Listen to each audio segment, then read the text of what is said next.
She needs to take a canning course in courtesy.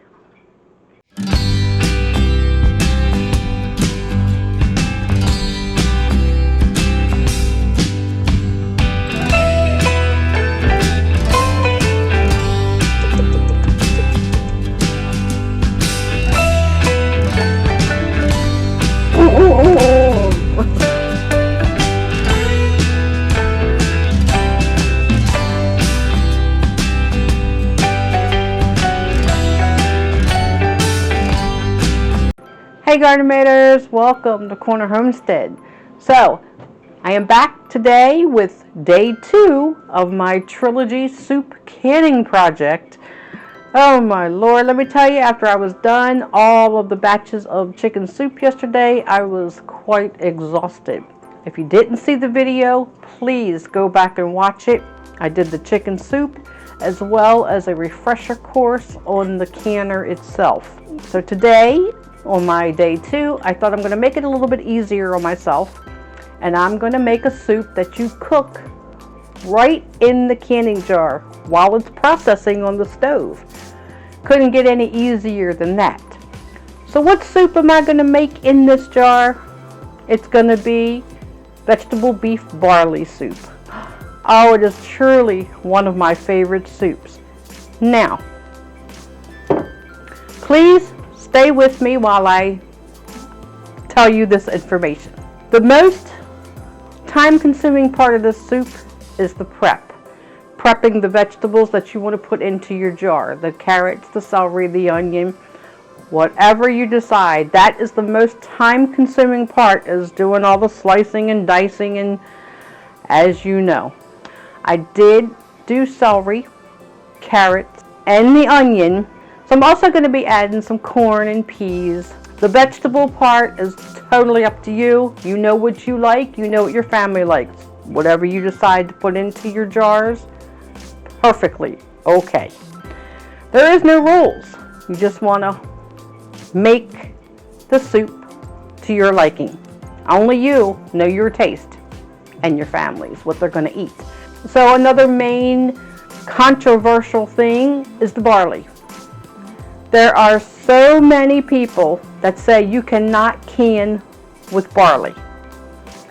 And like I said yesterday with the chicken and dumplings, you can buy chicken and dumpling soup at the store in a can, but yet they don't advise you to home can your dumplings because it is a flour type product. In my opinion, this is strictly my opinion. It has not been tested. I will say it right now.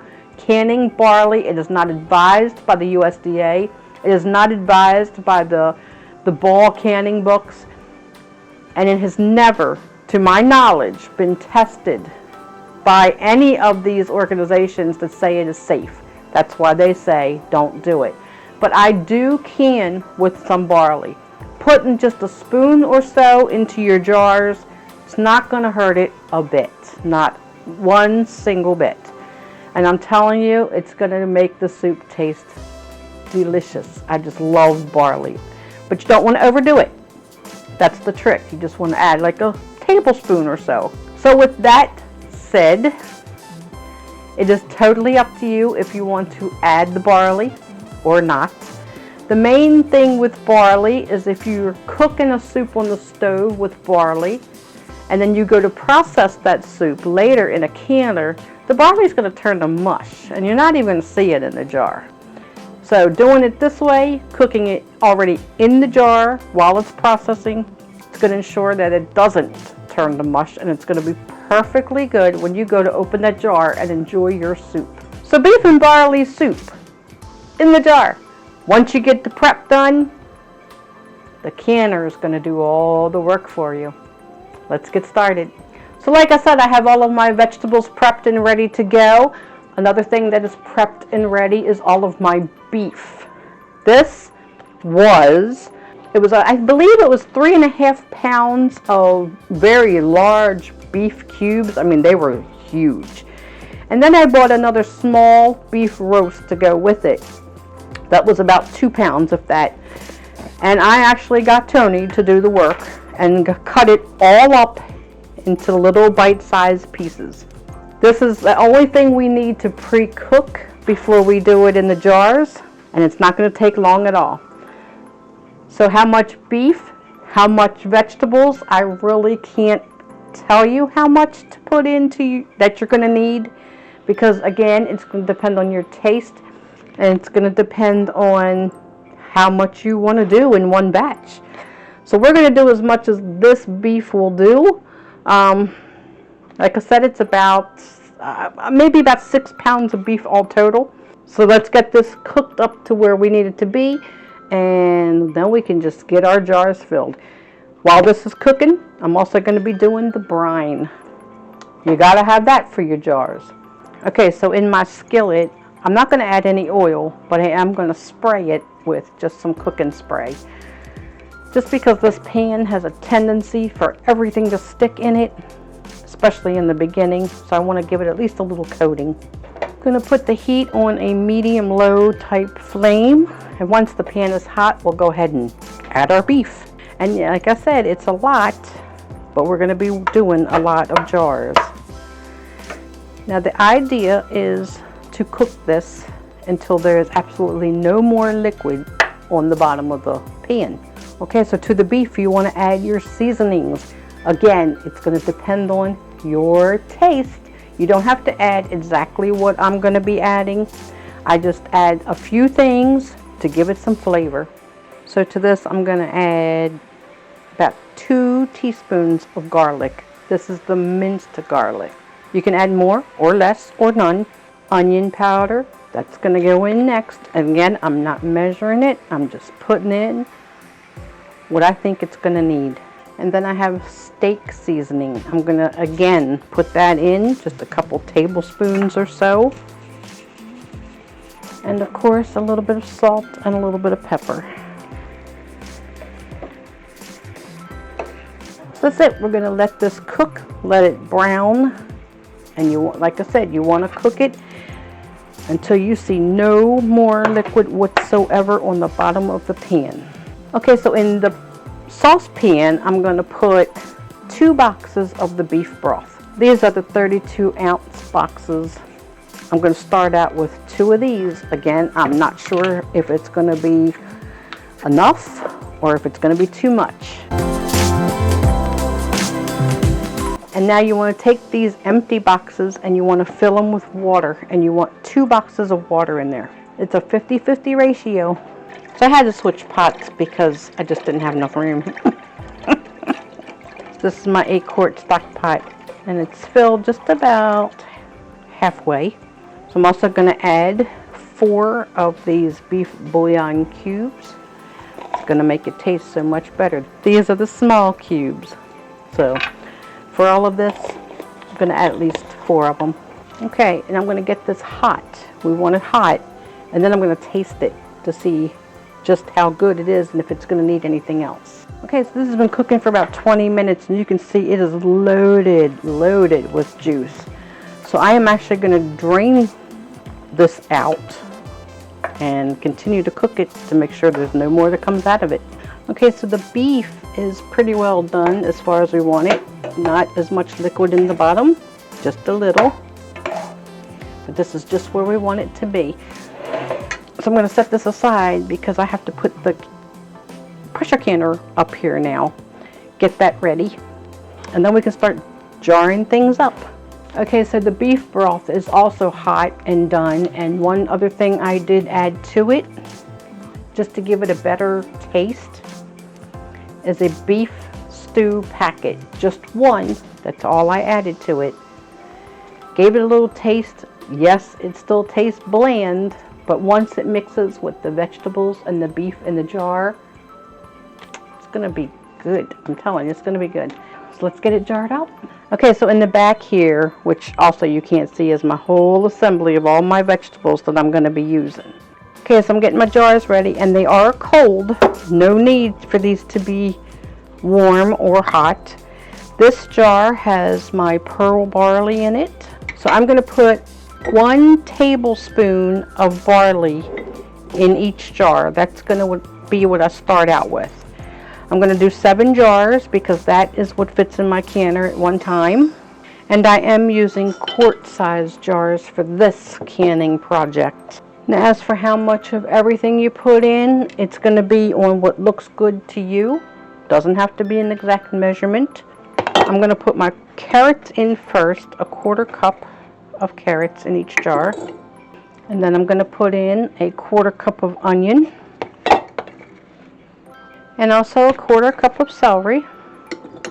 I'm going to put 1 tablespoon of corn in each jar. This is just canned corn. And I'm going to do about a teaspoon of peas in each jar. And again, they are just canned peas. And I'm going to put a 1/2 cup of beef in all of the jars. And then I'm going to layer it all over again. But I'm not going to add any more barley. That's all the barley that I want to add. 1 more layer. We want it to come up to about here. Not quite the top of the jar. So that is about how far I'm going to go with them. Now we're going to top it with the broth. All the hot broth. Be sure not to go past. Leave that 1/4 inch head space.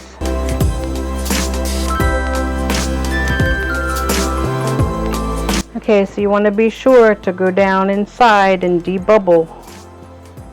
That's important. And I'm going to top off just a little bit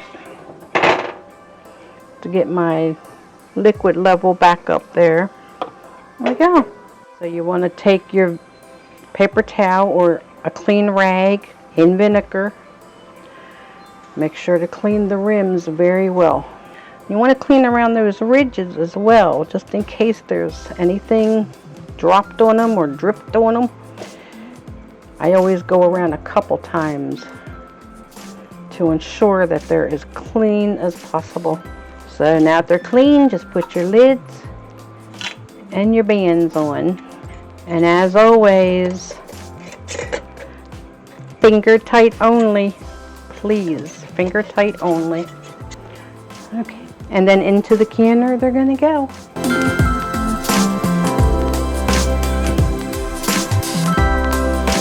Oh, look at that. 7 little beautiful jars.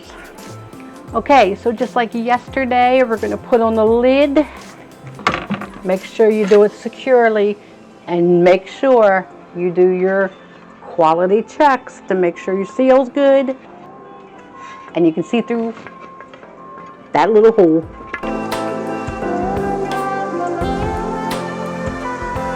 And again, the same time as yesterday. Wait for the steam to pour out of here.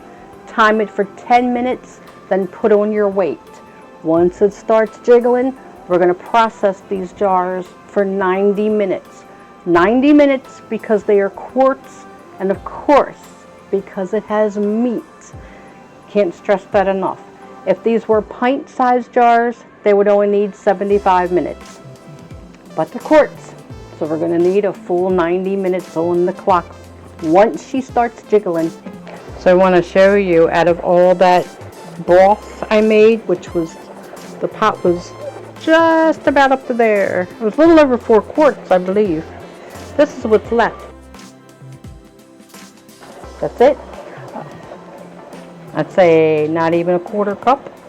So that was quite perfect. So the pot's been venting for 10 minutes. Time to put on the weight. Instant pop-up. It's jiggling. 90 minutes on that clock. Ooh.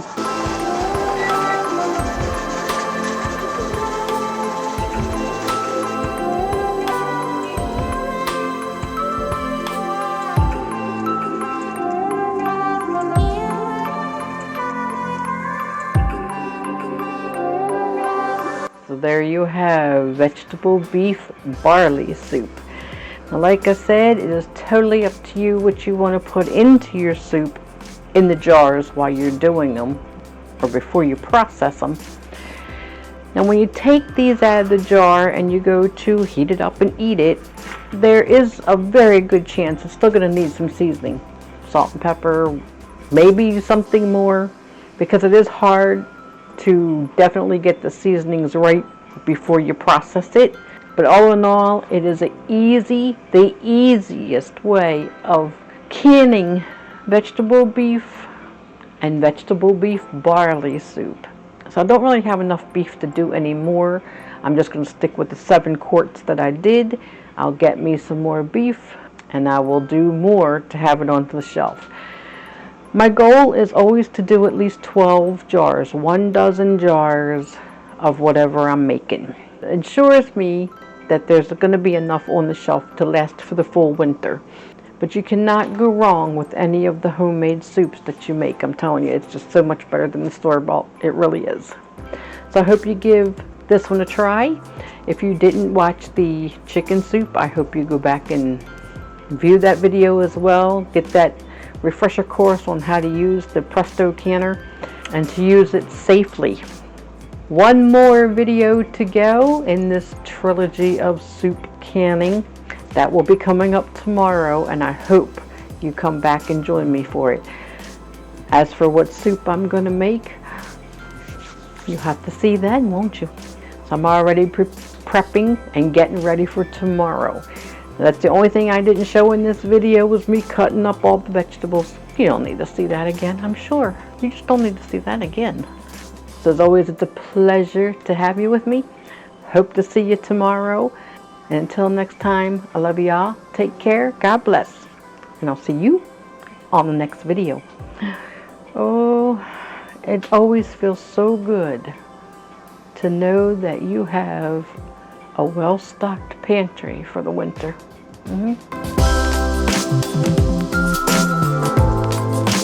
Now I saw a lady on YouTube. I caught her canning method of her beef and barley, which is extremely similar to mine. But she starts out by saying how the barley is not advised to do it. Don't send me no comments. I will just delete them. It'll be a waste of your time. This is within 20-30 seconds of her video.